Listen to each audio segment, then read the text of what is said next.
সিদিনা আছিল 13 বহাগ 27 এপ্ৰিল। ঢোল পেপাৰ মাতেৰে বিহুটিক আদৰণি জনালে।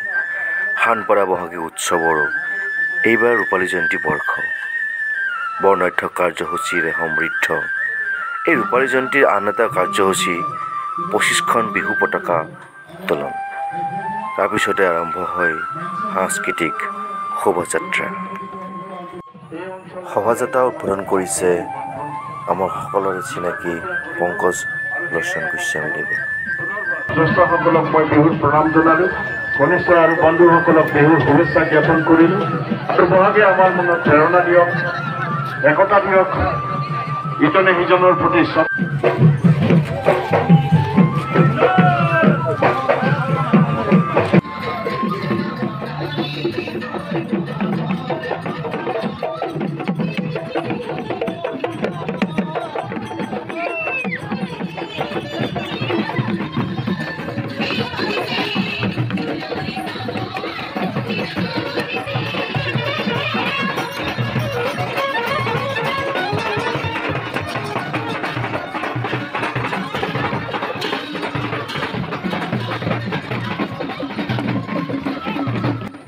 শোভাযাত্ৰাটিত বহুত মানুহৰ সমাগম হৈছিল আৰু সকলোৱে একে উৎসাহ একে উদ্যমেৰে বহু দূৰ খোজকাঢ়ি সকলোৱে ফূৰ্তি কৰিছিল।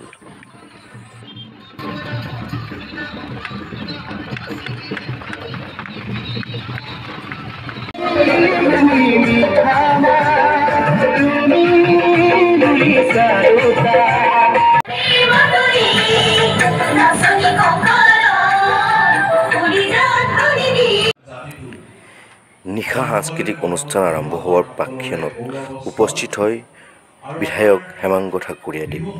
যুৱকসকলে আমাৰ আয়োজন কৰিছিলে বিহু, যাতে আমাৰ বৃহত্তৰ অসমীয়া জাতিটোক আমি একতাৰে ৰাখিব পাৰোঁ, আমাৰ মাজত যাতে ভাতৃত্ববোধ। তাৰপিছতে আৰম্ভ হয় স্থানীয় নৃত্যশিল্পীৰ দ্বাৰা নৃত্য পৰিৱেশন। মঞ্চ মুকলি হোৱাৰ পিছতেই আৰম্ভ হয় স্থানীয় যুৱতীৰ দ্বাৰা এটি সমবেত সংগীত।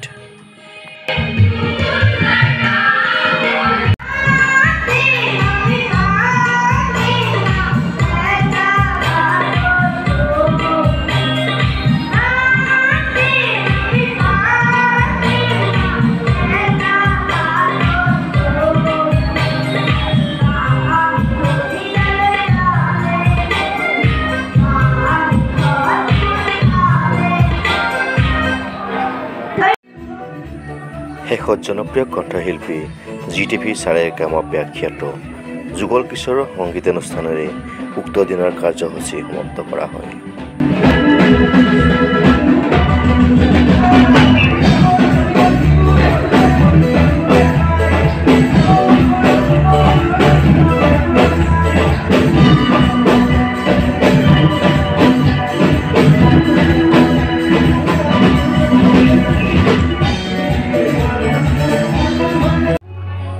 বহাগ 28 এপ্ৰিলত বিশেষ আকৰ্ষণ আছিল অসমৰ জনপ্ৰিয় কণ্ঠশিল্পী মৰ্মিতা মিত্ৰৰ সংগীতানুষ্ঠান।